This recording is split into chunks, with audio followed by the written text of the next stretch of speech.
and welcome back to the Live Series podcast brought to you by Amicus. This is the podcast that gives you insight into the life and role of tech leaders from all over the world. And today I'm joined by Celso Zuccollo. He's COO over at Waymap. Thanks for joining me, Celso. How are you doing? I'm very well, thanks, Neil, and yourself, Heather. Thanks very much for having me today.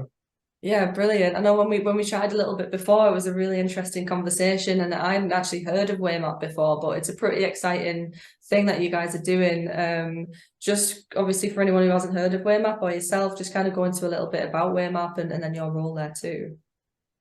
Yeah, perfect. I'll give you a quick overview, and then if it's of interest, I'll give you a bit of the background to the business, because it's, we are quite a unique business in that the history is fundamental to the product that we've built today. But at a very high level, we are an indoor localization / indoor navigation business. So we've built indoor navigation applications on iOS and Android that essentially can navigate people to 1 meter accuracy in any environment. So that means inside of a train station, a hospital, a sports stadium, basically wherever it might be, we can work out where people are to a really, really high degree of accuracy. And we can then give them navigation instructions to a really high degree of fidelity about where the stairs are, where the refreshments venues are, where the bathrooms are, pretty much anywhere within that venue. Because we have such a high degree of accuracy, we can get you there. So we are a navigation business. I think one of the key differentiators between ourselves and the Google Maps, Apple Maps, City Mapper of the world is the indoor piece. So we do outdoor navigation, but really the technology that we've built is purpose built for the indoor world. And the first use case that we're deploying this technology for is navigating persons with disabilities. So kind of across a range of different disabilities. We've started with providing navigation for persons who are blind or partially sighted, and we built out the product to support persons with mobility impairments like wheelchair users, scooter users, for example. And we're expanding the product to support persons with intellectual and developmental disabilities, so early onset Alzheimer's, dementia, etc. We've got quite a cheesy slogan, which is anyone, anywhere, but it really does encapsulate the vision of the business. Ideally, what we want to do is we want to allow anyone, regardless of their ability to get around, to be navigated around anywhere, whether that's outdoor, indoor, underground, etc. So that's a brief kind of overview of what the business does. Thank you very much for the intro again. I work as the COO, so across, kind of cross-sectional across the business, across fundraising, financials, sales, HR, product development and product road mapping. I'm not an engineer myself, but really looking across the business and trying to assess market demand, make sure we're creating the right product for the market, and then making sure that we hit the right milestones along the way to be able to grow as a business. Hopefully that's a good little brief intro. I can jump into a bit of the history if that's useful in a sec. Yeah, 100% go for it. I just wanted to know a little bit as well about kind of your journey towards becoming CEO, because I know you didn't come from this kind of background, did you? Yeah, so I come from a fully financial background. By training and kind of my career thus far has all been in finance, for my sins. But kind of since I was young, I've always been really interested in building stuff, let's say. So my father is an engineer. He's a really hands-on guy, and from a young age, pretty much every Saturday, Sunday was spent in the garage building stuff, whatever it might be on that specific day. And I kind of, I grew to love that. But then, when I was going to university, I considered going into engineering, going into finance, and decided to rather go into finance, but always had that love of building things and also, emerging technology. So I've always kept a really strong pulse on, the industry across a number of different verticals. Progressed my career through finance. I ended up working at Deloitte here in London in their private equity capital markets team. And I got to a stage where I was looking to move into venture capital, actually, given my background and my interest in emerging technology. I thought kind of the perfect fit for a person like myself is in venture capital, because you take a kind of more financial view of new technologies, new teams, new products, etc. And as I was looking to make that move, actually, I was approached by somebody in my network who said, "Listen, there's this really cool, really small new idea. I wouldn't even call it a company then. This new idea called Waymap. Would you be willing to help them to raise some really early stage seed funding, build out the financial side of the business, some of the strategic road mapping, financial road mapping, data rooms, etc., etc." And I said, "Cool, fantastic. Let me do that." So I started out actually fully on a pro bono basis, providing support to the CEO on evenings, weekends, and very quickly became evenings, weekends, lunch breaks during the day. So I actually left what I was then doing and joined Waymap on a kind of, like a fullback role, pretty much just jump in wherever you can and do whatever you can type of role, which then matured into the COO role, which I'm now doing, which is, kind of semi-similar in terms of supporting the CEO across a number of different, cross-sectional functions of the business. But yeah, that's how I actually got involved. So it's always been a real passion and interest of mine, but segued into finance for a while, and then now I'm back in the world of tech, although with still a relatively strong financial angle. I really love that kind of perspective that you started off with about always building things, because it is the amount of times that comes up from people, like from engineers, for example, or from leaders generally. Usually, a lot of the time, it does start with something in the childhood like that. It's just constant building and structuring. So let's talk about the structure then at Waymap. Presumably, since you've been there pretty much from its birth, you had something to do with the structuring of the company. Like, just walk me through that a little bit. Yeah, sure thing. So we have a relatively complicated system. I wouldn't call it an app. It's a system really with multiple different moving parts, and we've kind of built the team around the system. So if I give you a flavor to the way it works, basically under the hood, we have a suite of algorithms that provide localization, so that allows us to work out where people are.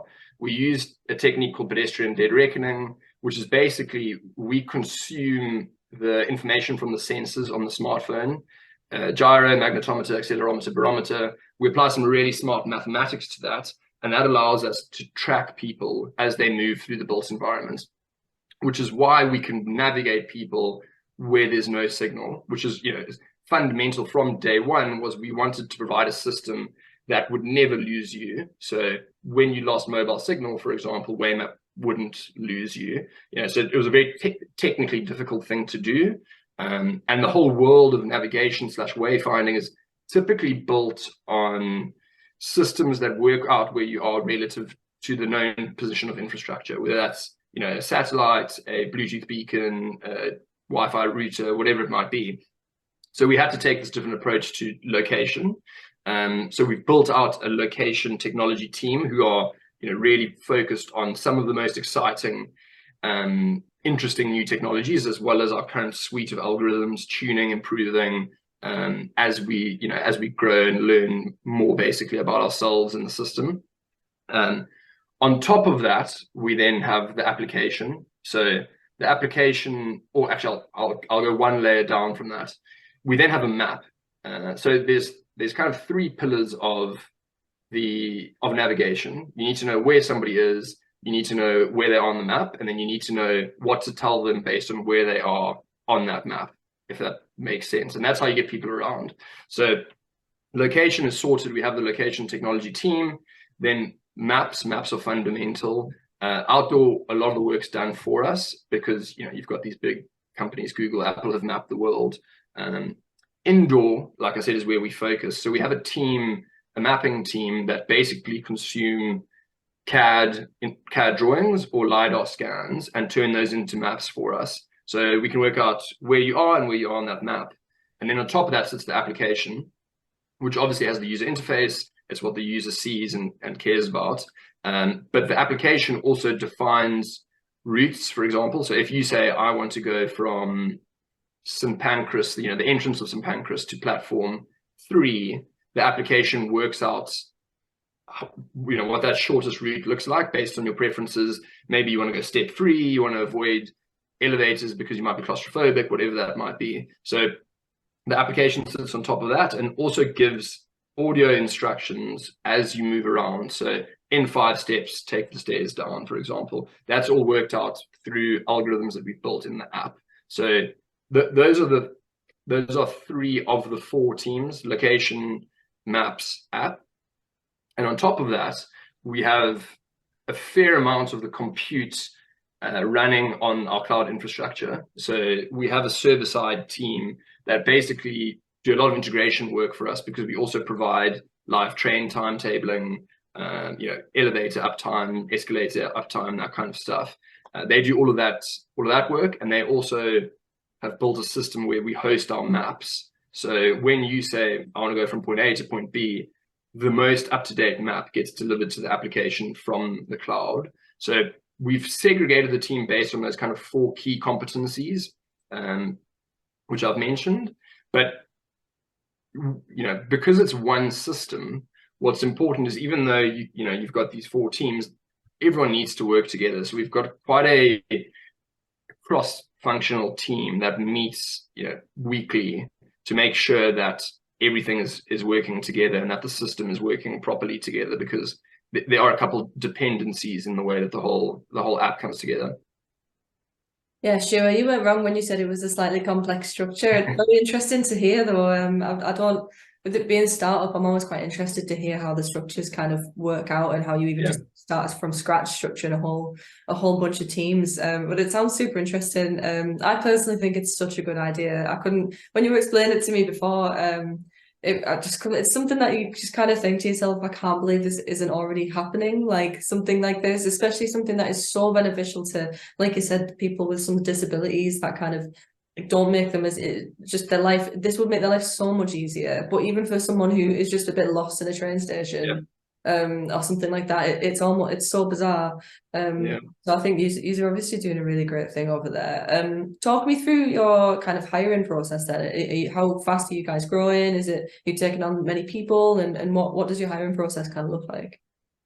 Yeah, so we are growing pretty quickly. 3 years ago, like I said, we were probably 4 people. Where we are today, we're pushing close to 50 people now. Last year, we probably doubled our headcount. So we're growing pretty quickly. And I think we are coming to the start of a, kind of hopefully a hockey stick growth curve. But, hiring is difficult. It's really difficult. We've grown up. Waymap has grown up predominantly during COVID, and during a time when tech was just booming. And that meant tech salaries went through the roof. You had the Google, Apple, Snaps, Metas just taking everybody, quite frankly. So it's tough. It's tough to compete. As a small startup, with every hire, I think credibility gets added, and it becomes a little bit easier. The network that you have of kind of friend of the friends grows exponentially with each person you add. So sourcing talent becomes easier. But I think something that's been fundamental for us is the mission. So, when somebody's considering going to Waymap or to Google, for example, predominantly that decision to come to us rather than to go there is because they believe in what we're doing, in the mission of getting persons with disabilities around the indoor world, outdoor world, absolutely everywhere. So that's been a really strong tool for us. And just to give you some of the stats, for if we look specifically at persons who are blind or visually impaired, the average blind or visually impaired person does 2.5 routes regularly. So that's going to the pub or going to the pharmacy, and maybe one more if you are really a very competent person in terms of orientation and mobility. And the reason for that is that people who are blind have to commit those routes fully to memory. So it's a really, really high cognitive load. So what Waymap is offering is we're offering to take those 2.5 routes and expand them to every single route that you could possibly do. So there's a really strong impact angle, which helps us in our hiring. But I think going back to your question, in the early days, it's about leveraging your network for sure. And it's a constant process of selling. You're selling whether you're speaking to customers, whether you're raising money, whether you're hiring talent, because people need to believe in what you're doing and the kind of trajectory of what you're doing to get quality people. So I don't know if that answers your question. I think I might have gone off in a bit of a tangent, but no, it definitely does. I think it was interesting as well the way that you kind of said about kind of Google versus Waymap in terms of what people want from a company. I think it's almost like it's such a good cause, and that obviously would appeal to someone who is, like, well, basically I'm just repeating what you said essentially, but someone who's genuine about what they want to do day to day. Do you think that there's also a little bit of a mindset from people that say that was, give that Google example just to keep at that? Do you think that there's a more of a mindset for startups? Do you think people, like you say, when tech was booming, do you think people kind of look at a startup and think, yeah, like they see opportunities to progress easier, they have definitely more opportunities to kind of run a team or something like that? Like, have you found that at all? Or yeah, I mean, most definitely. So I think what we see quite often is people who might be stagnating in their career. They've been doing a similar role for a number of years, don't feel like they're progressing. They might be progressing up the ranks, but they don't feel like they're progressing intellectually, potentially. So part of it is progression in terms of role and growing with the business. But I think part of it is also the intellectual challenge. So we've managed to hire some incredibly smart people because we're doing something really difficult. And typically, that those A-type people want to come and solve the most difficult problems, and working out where somebody is to a meter accuracy while 100 meters underground is just a really difficult problem.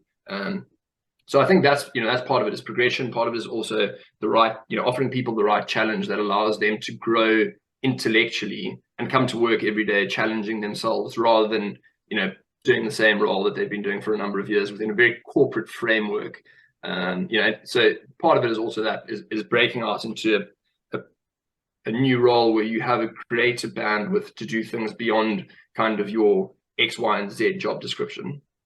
So I think it's a combination of a number of things, but it is obviously a very difficult thing, and it's something that all startups face, is hiring quality talent, because I'm genuinely a very strong believer. It's just, a company is a collection of people. That's all it is. So if you have the wrong people, particularly those first 10, 20 hires, you set yourself up on the wrong trajectory. Whereas if you get the right people, then, that kind of culture mindset just, expands as they take on new people and new roles.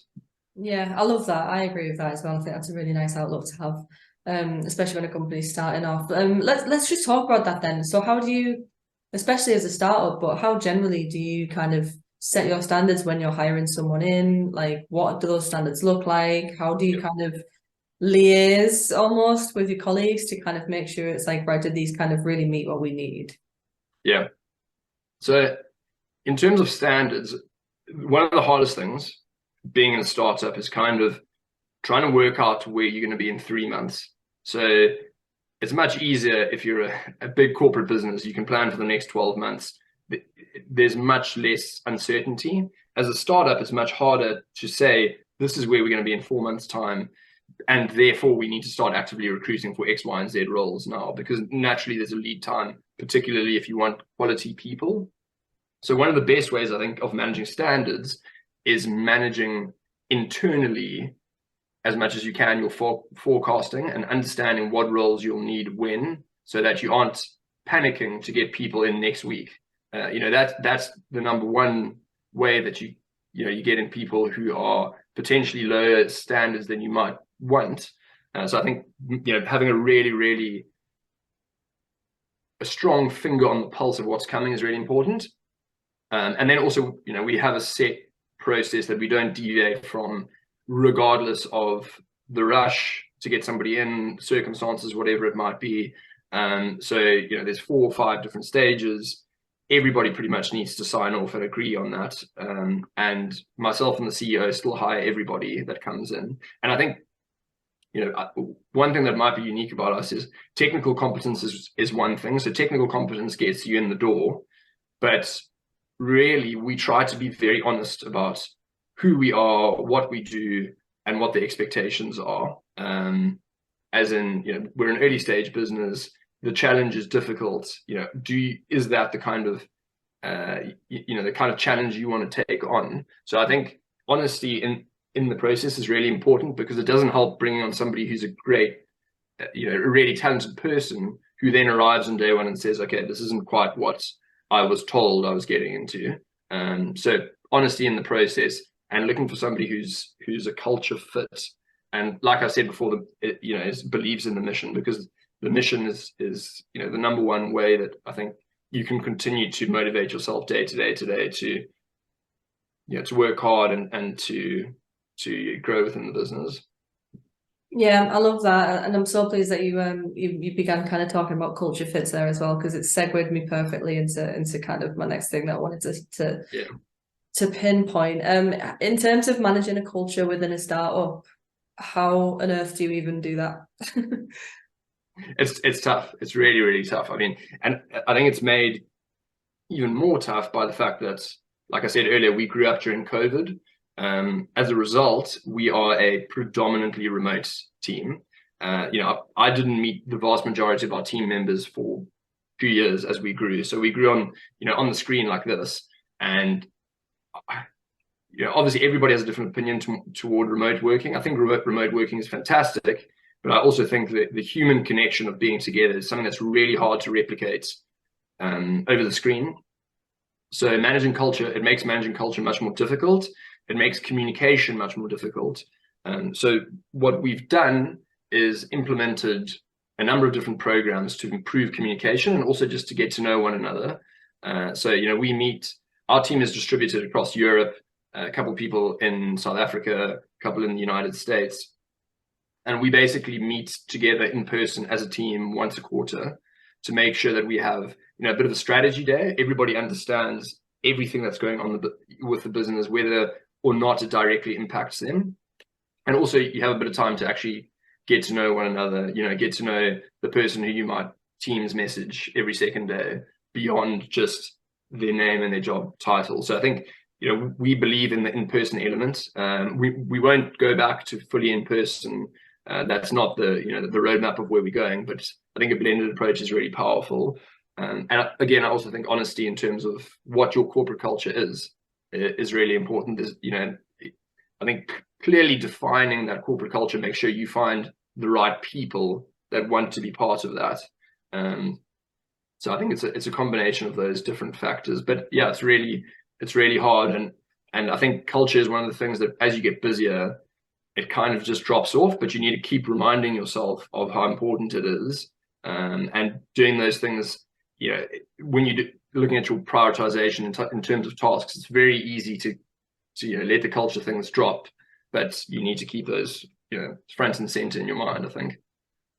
Yeah, I think it is very important, isn't it, culture? And it's interesting to hear how kind of different companies manage different ways, because there's such a vast kind of different ways of flexible working. There's kind of it's not just kind of like, oh well, you're in the office, so how does your company deal with this? It's like every single company has some kind of variation on the way they work. Therefore, their culture is very varied as well in the way that it's managed, and it's very interesting to hear about. And it sounds like you're doing a great job over there as well. It's great to meet. Thank you. And one thing I'll add is we've, like I said, we are blended, but we've also got a very trusting culture. So we trust people from day one, because we might hire somebody who's based in Greece, that they're going to do their job and do it really well. So I think trust is really important in a company where people are remote, or we're not meeting every day. You need to be able to trust that when you go through a prioritization and align a couple or supply a couple of tasks for somebody to do, you can trust them to get on with that. So trust is really important, but the human factor from a social point of view, I think, is really, really important too. Yeah, I agree with that. Definitely the social side of things. I think in our office, for example, we work from home like kind of 2 days a week, and I maybe just take 1 day a week sometimes, because that's even after 1 day, I'm like, right, get me back in the office. Can't do this anymore. Yeah, I'm going a bit crazy. But you are right. Trust is absolutely top priority, isn't it? Especially it is anyway, but in a remote team, it's you literally can't function without it. So yeah, that's a great point. I've got a penultimate question for you now, and it's a little bit of a vague one, but it's generally kind of, obviously I'm learning a lot listening about Waymap, and like I said before, it is something that I think personally is groundbreaking and is such a good idea, and I can't wait to kind of see it take off essentially and be that kind of useful tool for people. I feel like it's going to be a bit of a household name. I hope it is anyway, because it sounds so handy. What is the kind of current tech landscape, and where does Waymap kind of fall into that, and what does the future look like for Waymap? Yeah, well, thank you very much for your kind words, Heather. I also hope we will be a household name in the next couple of years. But yeah, that's a really good question you bring up there, because there's a ton happening in the space we work in, not directly, but I think indirectly. So if you look at the world of kind of metaverse / mixed reality, there's a number of very big tech players investing in complementary technologies, not quite competitive technologies, but complementary technologies, with a view of applying a mixed reality lens to the real world. So, how does the metaverse overlay on the indoor world, for example? One of the early examples of that was Pokemon Go, using a location-based product to create a kind of mixed reality experience. And I think the natural next step will be moving that indoor to some extent. We don't know what that kind of looks like yet, because the technology hasn't been there yet. So I think we are leading the space on the indoor front, but there's some interesting, like I said, tangential technologies. One of the big ones being smart glasses, for example. So yeah, smart glasses have been talked about for a long time, and Google had a go, they failed, they went back to the drawing board. But I'm a strong believer. I think they are coming at some stage, whether it's next year, 5 years, or 10 years. Obviously, a big blocker is person or user adoption. So they need to fundamentally be cool. But the net effect is, when you have a high adoption of people wearing smart glasses, potentially with cameras on them, there's a whole bunch of things you can do with computer vision. And Waymap, we've just started investing in our suite of computer vision technologies, because you can localize people quite well, not as well as you can yet with the sensors, because there's a couple of difficulties with light conditions and changing environments and whatnot. But it adds a really nice secondary layer, and it also adds a really nice user interface, with smart glasses, because you could have your navigation instructions right there on your lens. Turn left down that corridor, turn right down that corridor. So smart glasses are really quite interesting. I think 5G and edge computing on the 5G network is something that we've looked at for a while, and we're speaking to a couple of the big telecoms, mainly in North America, about doing some work with 5G edge computing, basically moving our suites of computation off of the phone and onto the edge. And there's some really interesting things we can do by supplying our vision is to supply a low-cost wearable device, kind of like a running chip. If you've seen one of those you get for a half marathon or something, that you could wear, and then we could provide our location and navigation instructions just with that. No need for a smartphone. And there's some powerful social applications for that, for persons who don't have enough money to buy a smartphone. You can help to monitor, obviously with consent, homeless people, allow the charities who serve them to monitor where they are, get food to them, get help and services to them, again with consent. But 5G, there's a lot of interesting stuff. Like I said, the wearable space with computer vision, and also the general suite of wearables. So, for example, these Apple Watches, all the sensors that we use, well, not all of them, some of the sensors that we use on the cell phone are being built into these watch wearables. So there's a story where we could provide really accurate navigation using a smart watch. But it's a super interesting landscape at the moment. One thing that's hot off the press is, I heard yesterday that people were using ChatGPT to do object identification. So saying, this is XYZ corner shop, for example. So yeah, I don't know how they're doing that yet, but very interesting as a kind of augmentation of our product. So there's a lot of stuff happening, not, like I said, not directly in our space, but complementary technologies that are going to continue to build out what I kind of see as the infrastructure layer of location services. You know, if you think the infrastructure layer for a number of the different apps we use is GPS. So, you know, Uber, Deliveroo, all these location-based products. I think that's going to happen indoor. It's just we need to get the infrastructure layer of technology right. I think, you know, that's one of our goals is to get that infrastructure layer right so that people can build a suite of really exciting products and services on top of our technology. But yeah, it's a super interesting space at the moment, and I'm very glad to be involved in it because there's a bunch of very smart people doing very interesting things. So sorry for that long-winded answer. Don't be sorry whatsoever. You're absolutely right. It is extremely interesting, especially that thing about I didn't know that the object identification that had, like, how are they even doing that?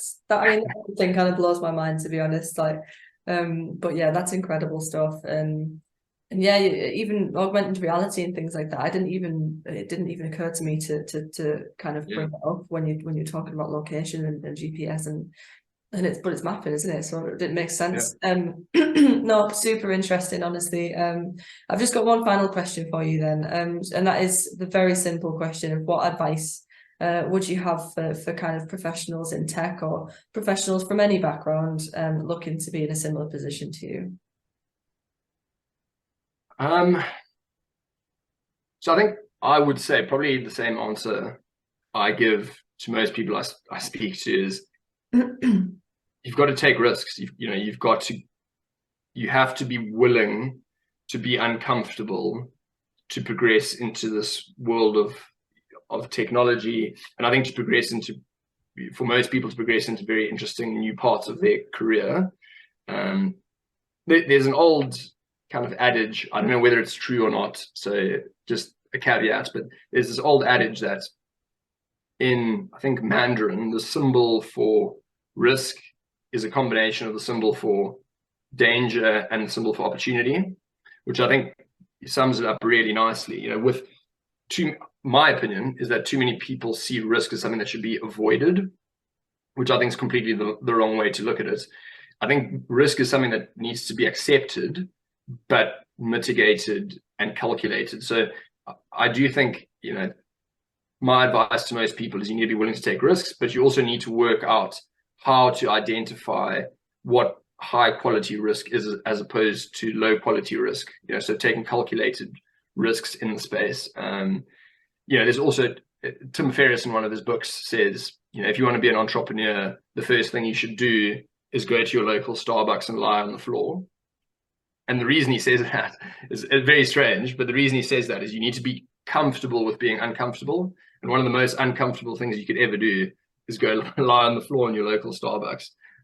So I think it's kind of that. You need to be willing to take that risk, willing to be uncomfortable, and potentially willing for a few people to say, you know, what are you doing? This is the wrong idea. But obviously it's up to the individual to work out what that wrong idea is. Yeah, for sure. That's a perfect answer. I love that example as well. What an interesting thing. I wonder if anyone's actually gone and done that. And someone's like, oh, he's read that book again. Another one's read the book. All right, okay. Get them a coffee. Celso, honestly, it's been an extremely insightful episode. And if anyone listening or watching, I'll put a link down to Waymap and everything that's going on down there, and maybe we can get you back on in 6 months' time and see where Waymap is at and see what you've been up to and stuff. That'd be really cool to kind of dive into that. That'd be wicked.